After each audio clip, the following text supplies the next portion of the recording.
In the famous words of Steve Brandt, when a new technology takes place, if you're not part of the steamroller, then you're a part of the road.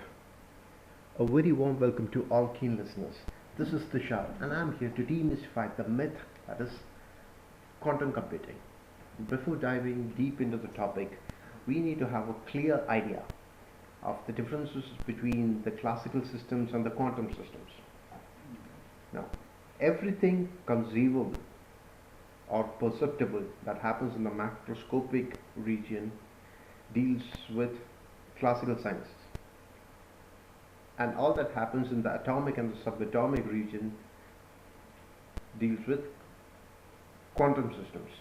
Now, we're going to discuss how quantum science can be applied in computers and information technology.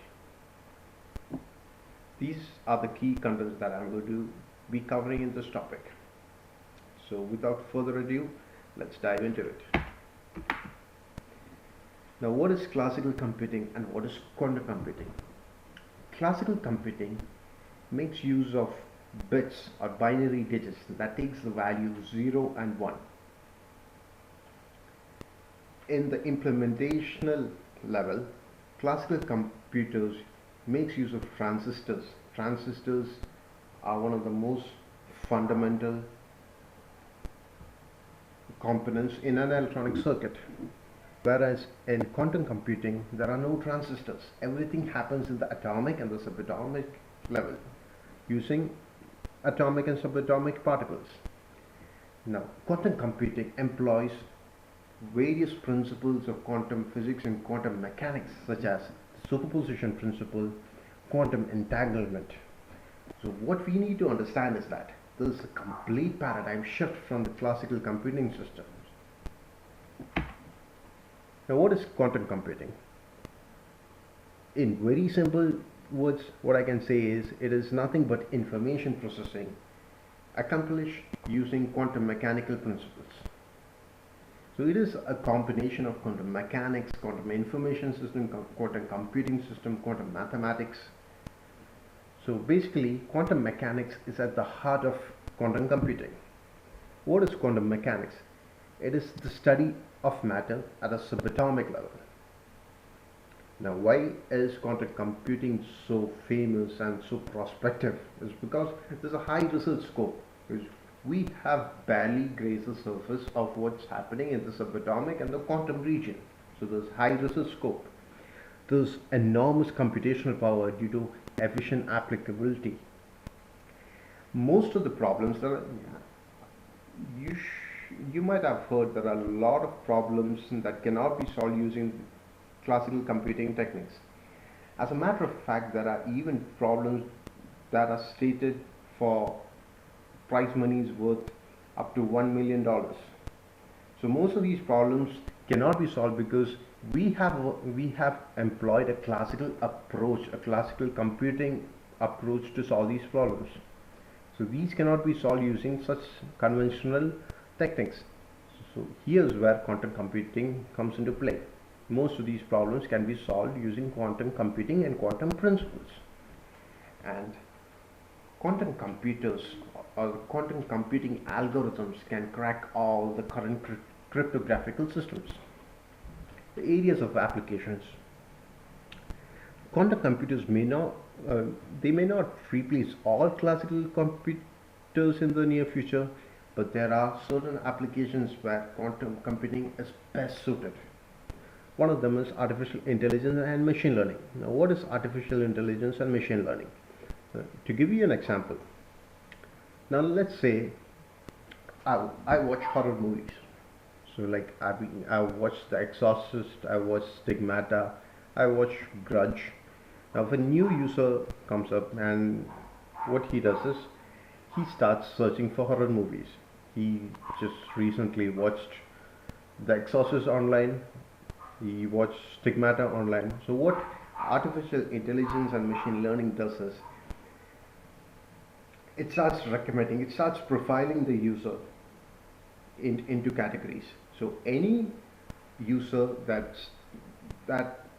shows potential or any sort of aspiration to watch horror movies might have a tendency to watch the grudge.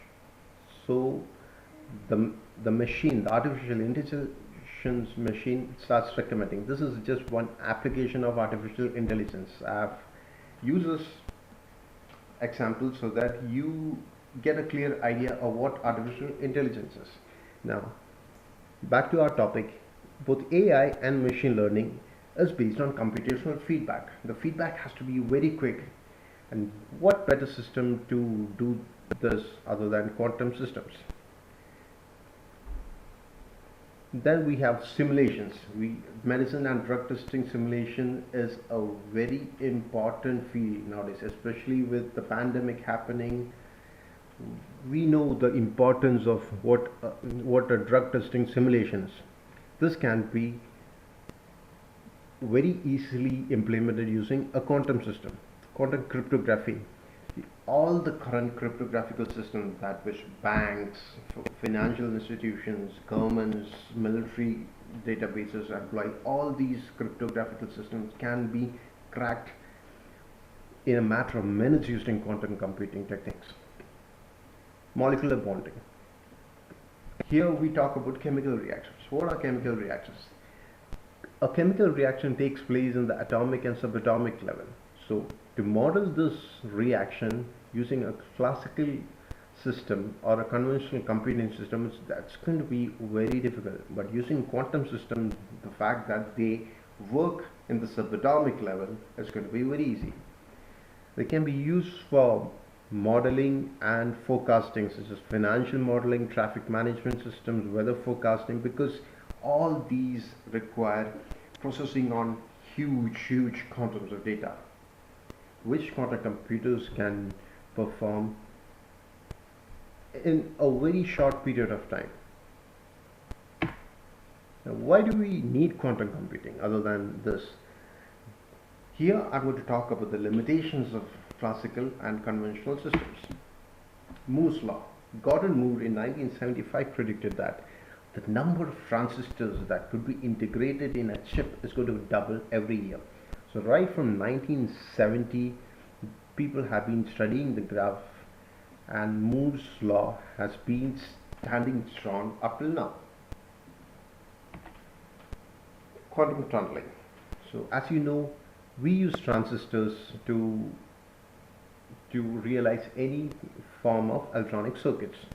So as according to Moore's law, the number of transistors in an electronic circuit or integrated into a chip, as it keeps on increasing, the only way to do that is to reduce the size of the transistors and reduce the gap between each transistor in a chip.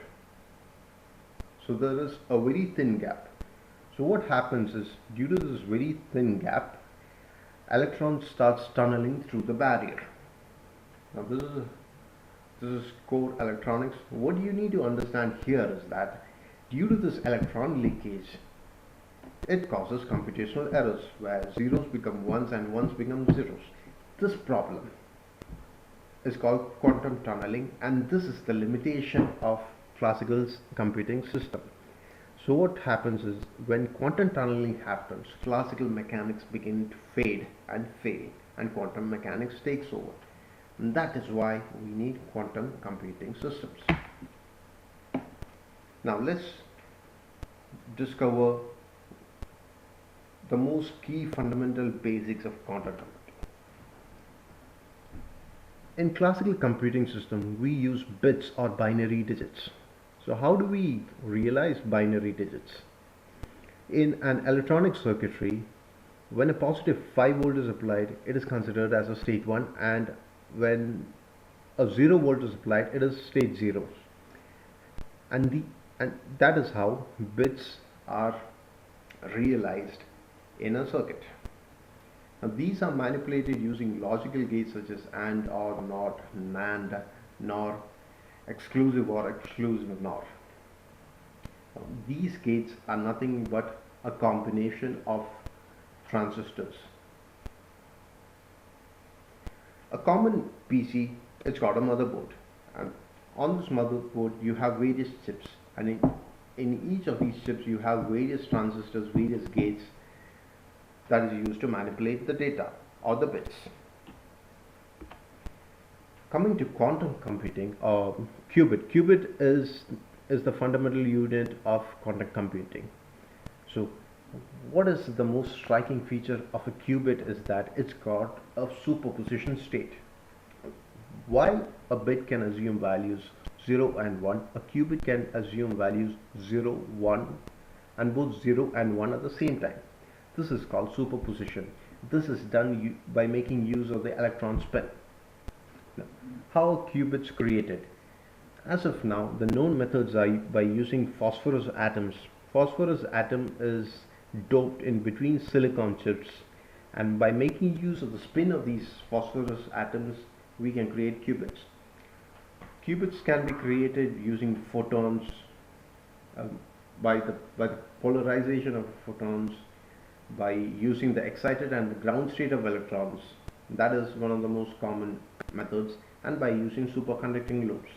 Now, superconducting loops has got a lot of prospect for research, and big giants like Google and IBM are researching on it right now. Superposition. Okay.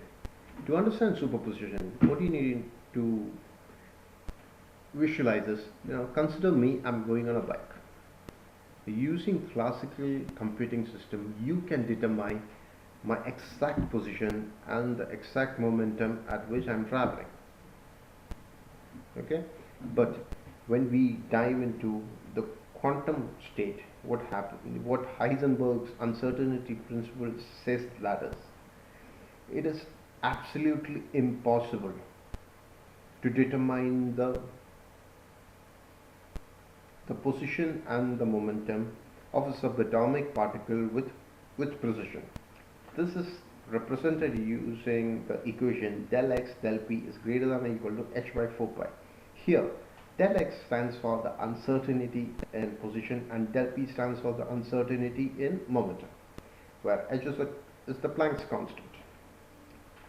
So what does this equation say? That to determine the exact position of a subatomic particles, I will have to reduce del x, or I'll have to reduce the uncertainty in position. To reduce the uncertainty in position, the uncertainty in momentum will have to increase. So, when you take an instant, consider an atom has got electrons revolving around the nucleus of the atom.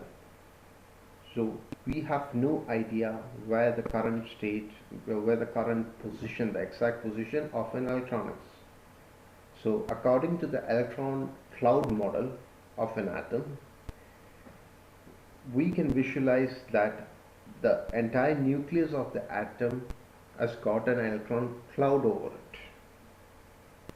So, and because we do not know for sure whether the electrons revolving around the nucleus is in a ground state, which is 0, or an excited state,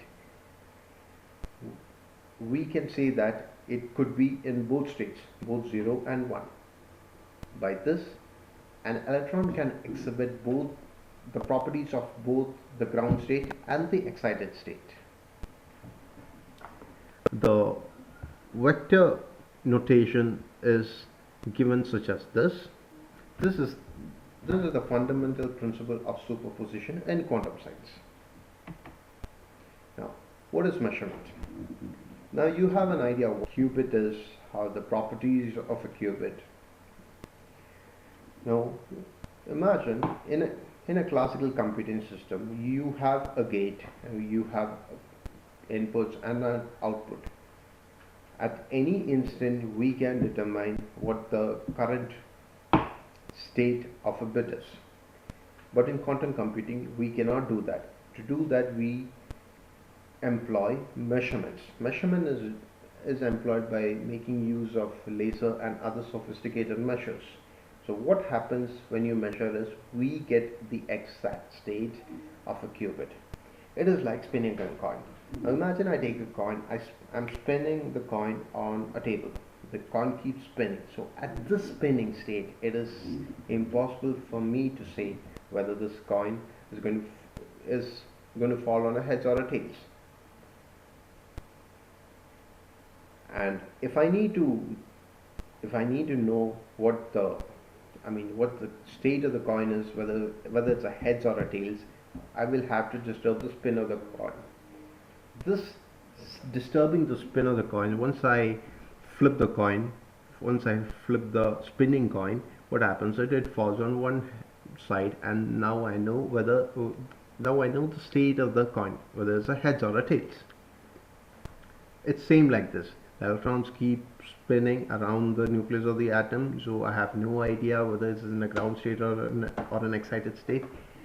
To determine the state, what I do is I employ measurement, and after measurement the qubit falls to either a ground state 0 or an excited state 1, and it starts to behave like a classical bit. Like we have AND or NOT gates in classical computing system, we have quantum gates. The most common quantum gates are the X gate, the Hadamard gate, Z gate, the C0 gate, and we also have the CC0 gate. These gates are called operators. So based on the number of inputs, we can classify them as a single qubit gate, a 2-bit qubit gate, a 3-bit qubit gate, or an n-bit qubit gate. That does not matter.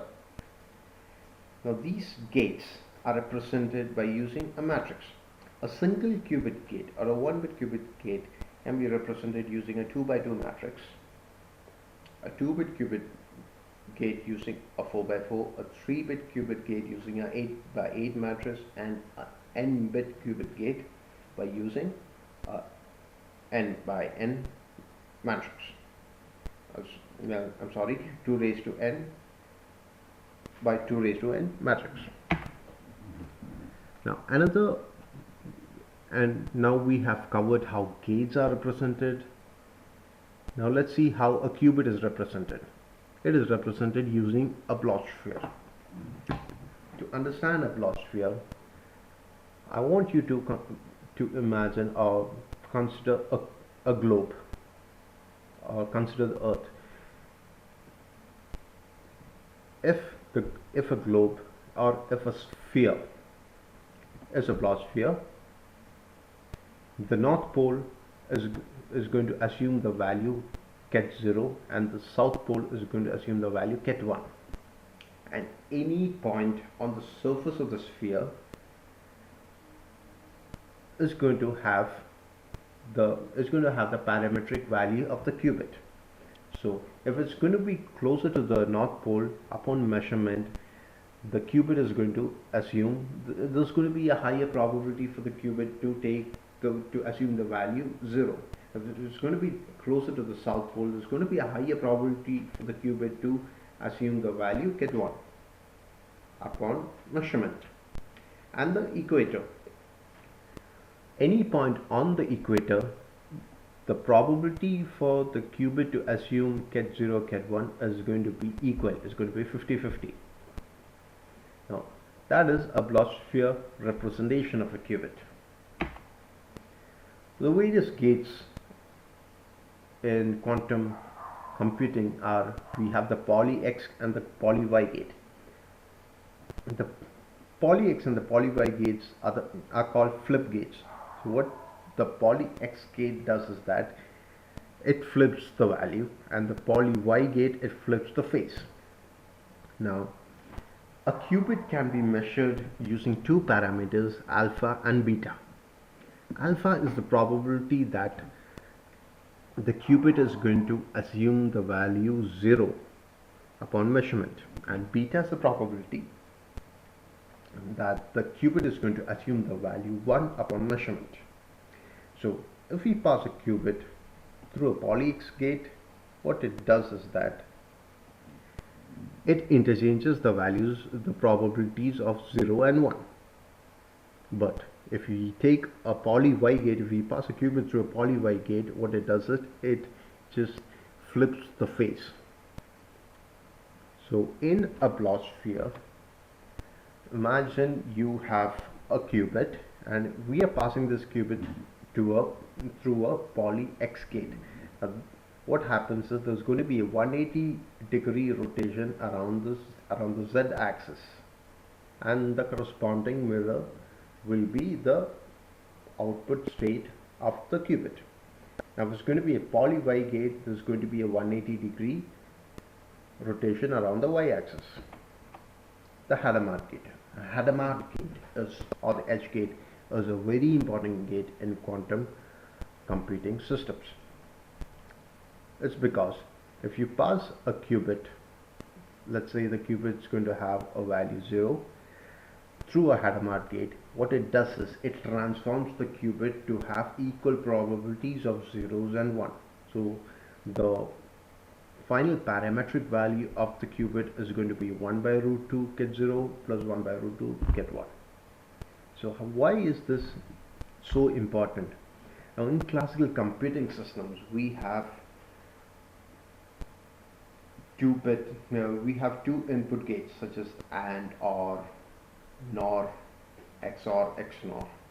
Now let's take a two input system through a classical, let's take an AND gate for example.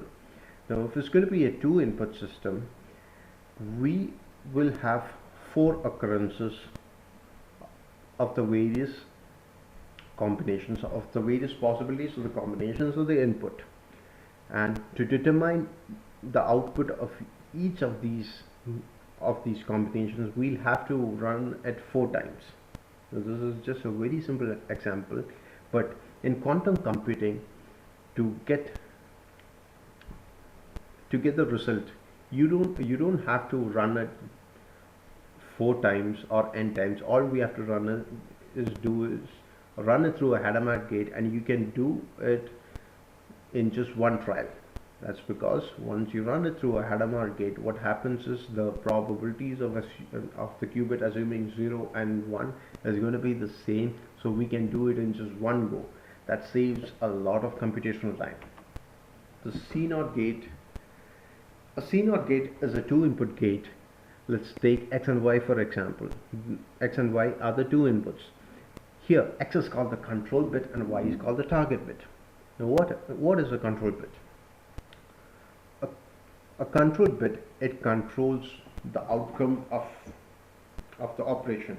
So as long as the control bit is 1, what happens is in the output the target bit flips.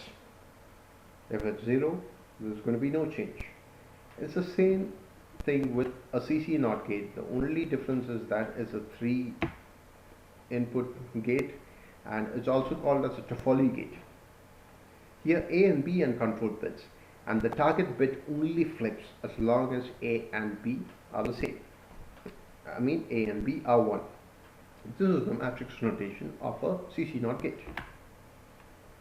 IBM quantum experience.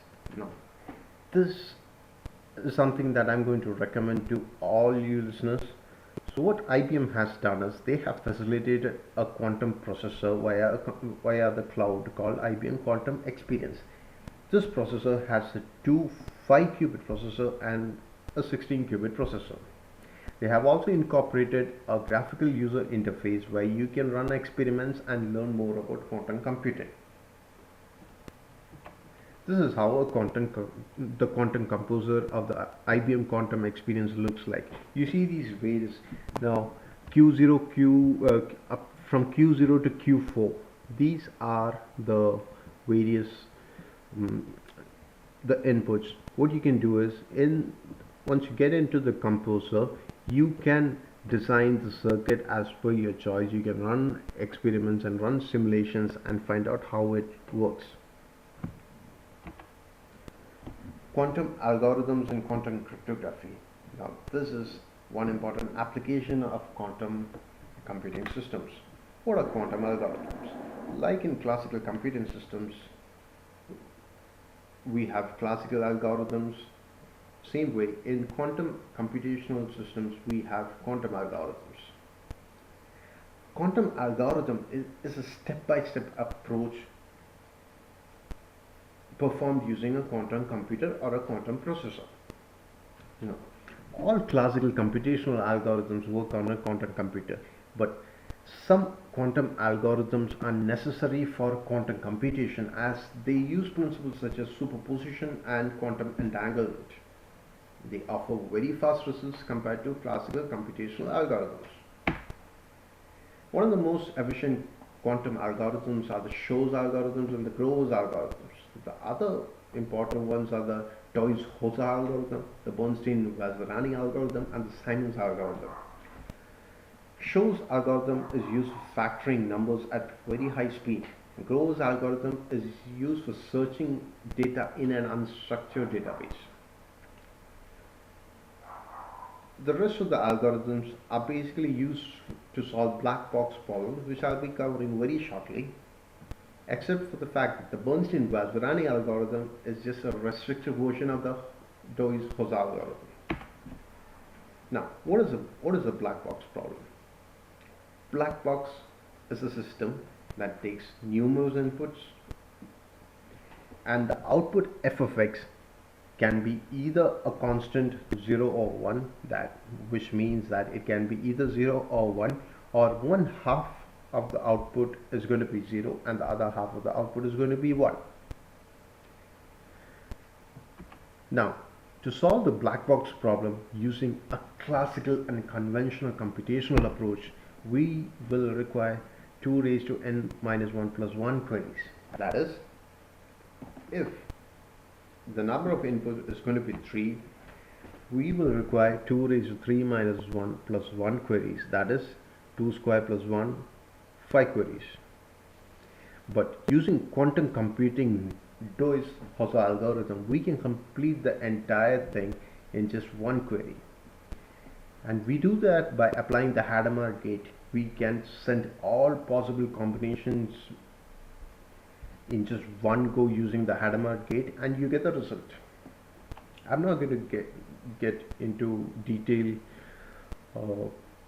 explanation of these algorithms. I'm just giving you an abstract idea of what these algorithms are and why these algorithms are important.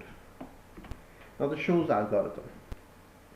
Shor's algorithm was founded in 1994, and it aims at factoring large numbers. Now, consider a very large number, which is a product of two prime numbers. Now, if I give you this number, and if I'm going to ask you to determine what the numbers p and q are using a classical approach, it's going to take a very long time. The time complexity is a metric that helps us understand how long it is going to take to compute this problem. So the time complexity of solving this problem using the conventional approach is going to be exponential. But why? Using the Shor's algorithm, the time complexity is going to be logarithmic. What does this mean? So it means that this n is equal to pq is the fundamental basis of RSA cryptography. Okay, I'm just giving you an example. RSA cryptography is the currently most employed cryptography in various institutions. Okay, now if I'm going to decipher an encrypted message that employs RSA cryptography using a classical or a conventional approach, it might take hundreds of years for me to do that. But using a quantum computational approach, I can do the same thing in just a matter of minutes. Now, the practical implications of Shor's algorithms is that it cracks all the current cryptographical systems. It makes all the current cryptographical systems very insecure. And that's where quantum cryptography comes into play, which we'll be getting into very shortly. Now, before that, what's the Grover's algorithm? It was developed by Love Grover in 1996. What it does is that, now imagine you have a database which is very unstructured. I mean, it follows no structuring. It's neither in an ascending or a descending order or any order for the matter. Now, if I need to search for an item, the maximum number of trials it's going to take for me to do that using a conventional or a classical computational approach is going to be n. While as using a Groves algorithm, which is quantum computing, it's just going to take root n times of trials. So that also saves a lot of computational time. That's why Groves algorithm is very important and very useful. Now we are running close to the end of the session. Now before that, I'm going to talk about quantum cryptography. Before talking about quantum cryptography, I'm going to repeat what I have earlier discussed, that is about RSA encryption. So we have both asymmetric and symmetric encryption system. RSA encryption is an asymmetric encryption system. It's got two keys, a public key and a private key. So to understand this, now imagine I'm sending a ciphered or an encrypted message to my friend. So using the public key, the message is going to be encrypted, and using the private key, the message is going to be decrypted by my friend. Now the private key is based on the n is equal to pq formula. So like if a third person is trying to hack or decipher this code upon, like during the transmission, what he has is he's got the value n, he needs to determine the value p and q.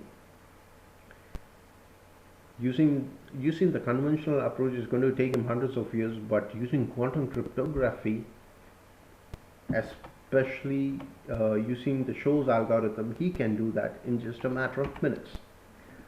So what do we understand from that? That quantum computational techniques or quantum computational algorithms is going to crack all current cryptographical systems. And after quantum computers does that, it's not just going to do that, it's going to build a more secure, a very efficient cryptographical system. This is called quantum cryptographical system. A quantum cryptographical system, it makes use of quantum key distribution. What quantum key distribution means is that the private key, that is the key that is necessary to decrypt the message, is distributed on a public domain. Now, another important theorem in quantum computing is the no cloning theorem. Now, if I need to clone an unknown quantum system, it is not going to be possible. That is, an unknown quantum system cannot be cloned. So the third person who's trying to hack or who's trying to decipher this coded message will not be able to do that, because the quantum system is only known to both the sender and the receiver. So any attempt at trying to decipher the code is going to be alerted to both me and my friend, who are the senders and the receivers. And what happens is, once this detection is done, the current private key is dropped and a new key is generated, and it is issued to both the sender and the receiver. This makes quantum cryptography a very stable and secure ciphering tool. I hope you have really enjoyed this session. I did not get much into the details of it. My intention was just to give you a brief idea of what quantum computing is. Now at this level, what you need to understand is we have barely scratched the surface of quantum science. There's a lot more to be discovered. There's lots and lots of important knowledge to be, a lot of important theories and knowledge to resurface. So what I'm saying is quantum computation is a very vast and a very powerful field, There's a lot of research potential and prospects in this field, and one thing that can be said with absolute certainty is that the quantum science, the field of quantum science is going to revolutionize the way we see technology. Thank you for your most valuable time,